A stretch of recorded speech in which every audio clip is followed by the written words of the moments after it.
we'll start with this. The fallout continues from the announcement that Canelo Alvarez means to move up in weight to cruiserweight for his very next fight and attempt to become a cruiserweight champion against the Democratic Republic of the Congo's own Lunga Makabu, reigning WBC champion. And to that, CompuBox's Dan Canobio took to social media and stated, Canelo versus the cruiserweight no one's ever heard of. Can happen in December 2022.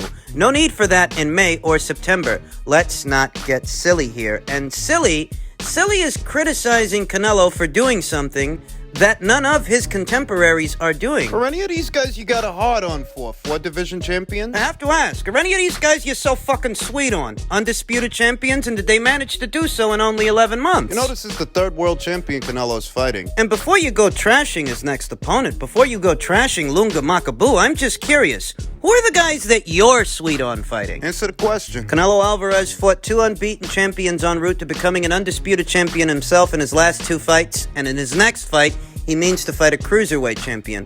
Who's Jamal fighting? Who's Demetrius fighting? Who's Artur fighting? Who's Dimitri fighting? Answer the question. Who are they fighting? Who are they fighting that I'm supposed to turn my nose up at Canelo Alvarez and turn a blind eye to them? Answer the question. Answer it, goddammit. You guys have got so many criticisms to levy, so much to fucking say. Who are the guys that you're sweet on fighting that compares to the guys that Canelo Alvarez is fighting? Answer the question. Oh, I know. It's because out of all the cruiserweight champions, he's fighting Lunga as opposed to Mayris Briedis. Okay, how many other guys at 168 are moving up to fight Mayris Briedis? Answer the question. How many? Hell, forget Mayris Briedis. How many other guys at either 160 or 168 or even 175? How many of those guys are set to move up and challenge Arslan Gulamarian for his WBA title? He's just as good as Lunga. Well, just about. There's not much between them, and you guys out there with all your criticisms, you make this sound easy. So if it's so fucking easy, who else is doing it? Answer the question. Moving up to cruiserweight to fight the likes of Lunga Makabu for the WBC's cruiserweight title would be a career highlight for the likes of Jermall Charlo, Demetrius, Andre, David Benavidez, Artur Beterbiev,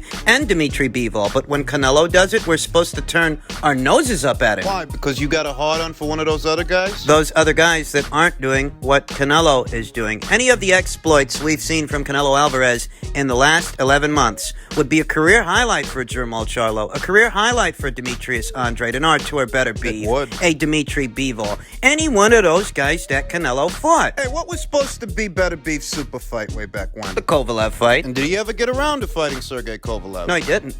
The interest was there. He said he wanted to. It just never happened. He never fought Kovalev, but Canelo Alvarez did. Hey, what was supposed to be David Benavidez's super fight? The Caleb Plant fight. The Caleb Plant fight that Samson Lukowicz, David Benavidez's handler, chose to marinate, chose not to make sooner rather than later. The fight that he sat on and the fight that got away from him. David never got around to fighting Caleb. Canelo Alvarez did. Oh, what now? Beating Caleb isn't good? It doesn't matter. It would have easily been the best scalp on David Benavidez's resume. When Canelo beats him, he's no good. Dimitri Bivol, reigning WBA light heavyweight champion, not that long ago went as far as saying that he'd be willing to move down to 168 pounds to take on Callum Smith, the then reigning Ring Magazine and WBA champion. He said he was willing to do it. I mean, he thought enough for that guy to drop in weight. But Canelo beat him to it. Canelo Alvarez beat Dimitri Bivol to the punch. He ended up fighting Callum Smith instead. Unbeaten Callum Smith, reigning WBA and Ring Magazine champion. I mean, essentially, the point that I'm making here is any one of these guys that Canelo Alvarez beat in the last 11 months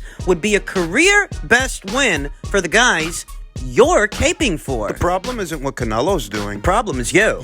You and the fighters that you like. The guys that don't strive to achieve. The guys that don't strive to make history. And as a result of it, don't have the audience that Canelo has. That's why they're begging him for the payday. Because he has the audience and they don't. We've been all through that. Canelo Alvarez's critics are a funny bunch. Because they want guys like me and you to be mad at a guy who's fighting more often than everyone else. Unifying more often than everyone else, and moving up in weight more often than everyone else. Then the guys they're so sweet on, than the guys that they're caping for. Canelo Alvarez has fought 3 times this year alone, 4 times in the last 11 or 12 months, whereas a guy like Jermall Charlo, he's only fought once this entire year against a nondescript opponent. And I'm supposed to be mad when Canelo overlooks him. But you're mad it's not Briedis he's fighting. But you're not mad that Jermall Charlo passed on a unification match to fight Juan Montiel. You're not mad that Beterbiev hasn't entered negotiations with Dimitri Bivol. You're not mad that any of that is happening. What you're mad about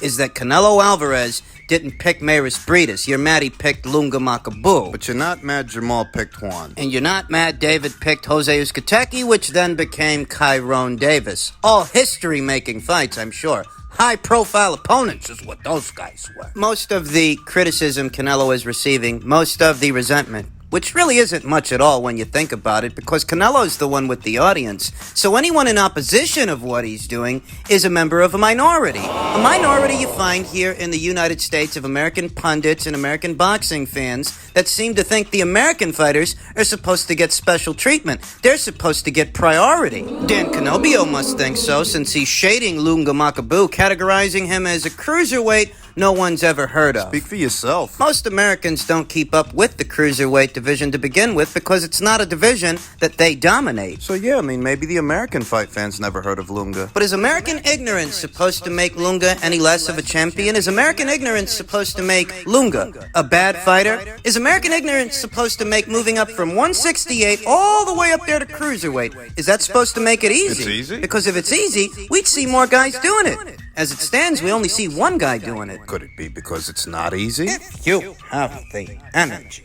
to trash Lunga Makabu as an opponent for Canelo, did you trash Juan Montiel? Did you trash Jose Uzcategui? Did you trash Kyron Davis? You see, the problem with a lot of the arguments that these guys make is that standard can be turned around on them, on their favorite fighters, the guys they're caping for. You want me to be critical of who Canelo Alvarez fights, but you don't want me to be critical of Jamal and Demetrius and Dimitri and Artur and David. Is that how it works? Not around here, it doesn't. Take your fucking standard and apply it to those inactive, underachieving guys that you're caping for. Take that standard you hold Canelo to and apply it to them. Apply it evenly. Because he's one guy and you want him to fight about 8 fucking people while they're not fighting each other.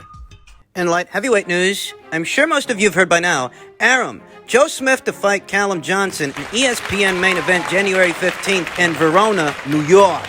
Bob Arum, Smith's co-promoter, told BoxingScene.com on Wednesday that Smith will make a voluntary title defense against England's Callum Johnson on January 15th. Smith versus Johnson, a 12-round fight for Smith's WBO light heavyweight title, will be televised by ESPN as a main event from Turning Stone Resort Casino in Verona, New York. Smith was supposed to make a mandatory defense at a WBO's 175-pound championship against Russia's Umar Salamov on October 30th at Madison Square Gardens, Hulu Theater in New York. Their fight was postponed because Smith contracted COVID-19 in mid-September.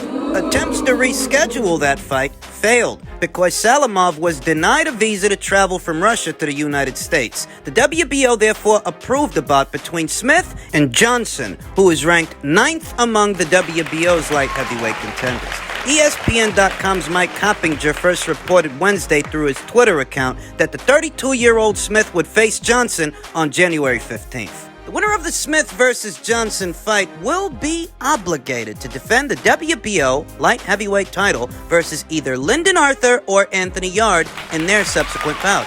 Arthur, the WBO's #1 contender, and Yarde, who is ranked 10th by the WBO, will meet in a 12-round rematch December 4th at the Copper Box Arena in London. Arthur edged his British rival by split decision in their 12-round fight last December 5th at Church House in London. Mixed feelings, folks. I gotta tell you, I really like this sequence of fights. I really do. Though I've noticed there's a wave of outrage growing for Joe Smith Jr. There is. There are a lot of people out there that feel he's avoiding an Artur Better Beef unification match. That for fighting these guys and rescheduling mandatories, all of that stuff, you can skip the foreplay and just unify with Artur. But if he's not unifying with Artur, well, it looks like what it looks like, doesn't it? I mean, I really like this sequence of fights, and I have to say that I wanted to see Joe and Callum fight for the last 2 years. I was talking about just this matchup here on the channel before Joe Smith Jr. even became the WBO champion. I've expressed a great interest in seeing that fight happen,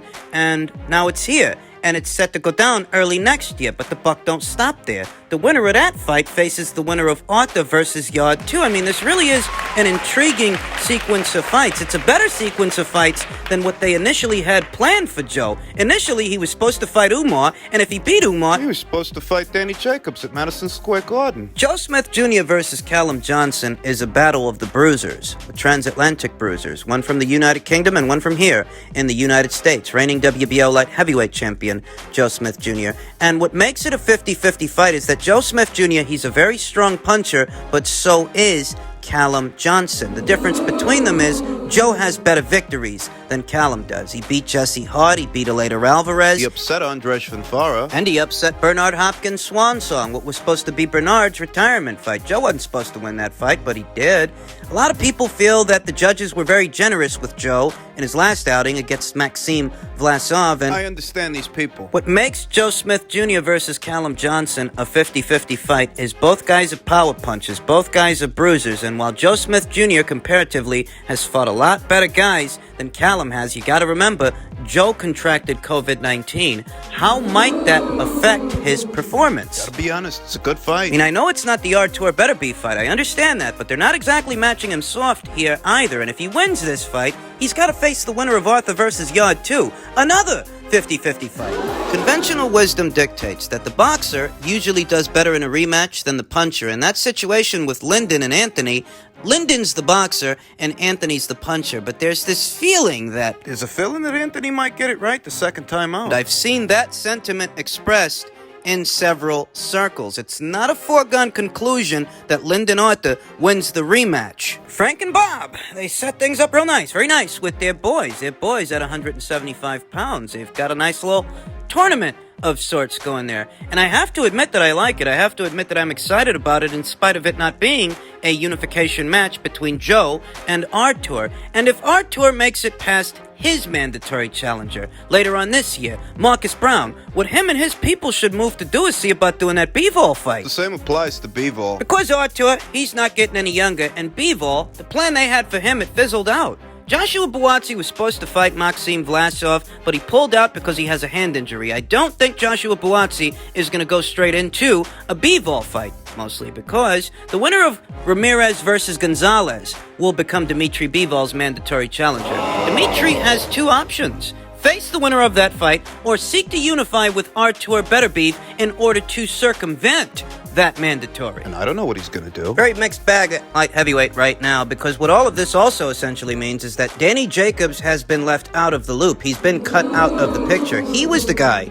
that was supposed to be facing Joe Smith Jr. at some point next year until Joe contracted COVID, then the entire fucking plan changed. So now what I'm expecting is for Danny Jacobs to get Eddie Hearn on the phone, because he's set to go over there. I think what we might see is a Jacobs versus Smith fight, or maybe a Jacobs versus Craig Richards, maybe even Jacobs versus Bivol. Because Danny didn't sign the top rank. Danny Jacobs ain't a top-ranked fighter, and getting him a fight, that ain't their priority. At this time, Danny Jacobs looks to be a network and promotional free agent, free to go wherever he wants to go, and I think he's gonna go back to Matchroom. But as a light heavyweight. Maybe they match him against Joshua Buatsi, Callum Smith, or Dmitry Bivol. Finally, it's official. It has been announced that Luis Ortiz versus Charles Martin's heavyweight showdown is going to be billed as a pay-per-view. The price point for the pay-per-view is something to the tune of $40. And you really have to ask yourself, how does a fight that the fight fans aren't demanding against two guys that aren't champions, how does a fight like that end up on pay-per-view? And it's simple, really. What this indicates to me are budget cuts. What this indicates to me is that Fox don't want to foot the bill to pay these guys the way they want to get paid to fight each other, so they're leaving that to the fans. They're leaving that to me and you. It's safe to say that I won't be purchasing this pay-per-view. On paper, it's a decent fight, the kind of fight that belongs on Showtime, regular Showtime on a Saturday night, or Fox. But it shouldn't cost anybody an additional charge in order to see it. Johnny Rice versus Michael Kofi too? Gerald Washington versus Ali Demirazin. Victor Faust against Iago Khalidze.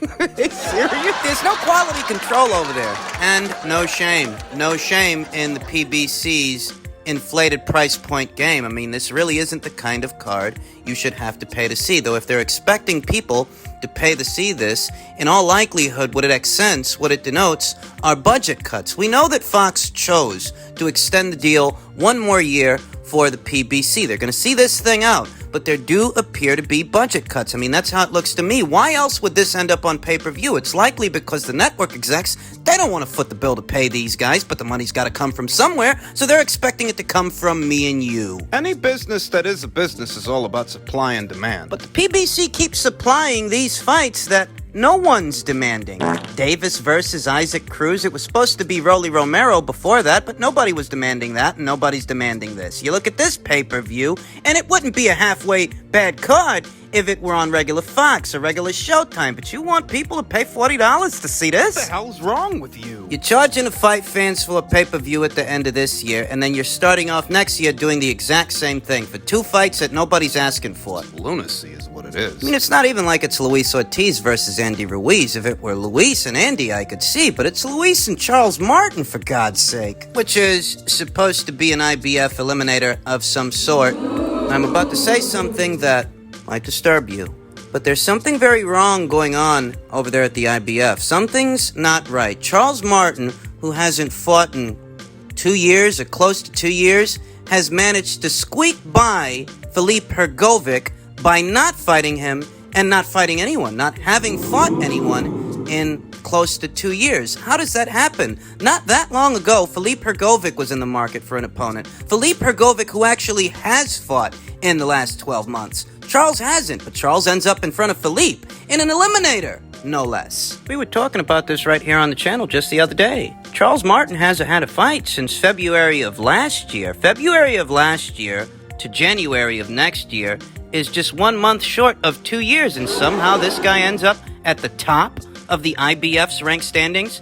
A few weeks ago, I heard a rumor, a rather disturbing rumor, that some of the WBA's officials were migrating from the WBA over to the IBF. I don't know how true that is, but there's something fishy going on here, and it's evident in these rank standings. I have to tell you that the IBF hasn't been as Johnny on the spot as they normally are with their mandates. Their ranks are looking funny. Charles Martin ends up in front of Filip Hrgovic for not fighting since February of last year. How does that happen? Something's not right.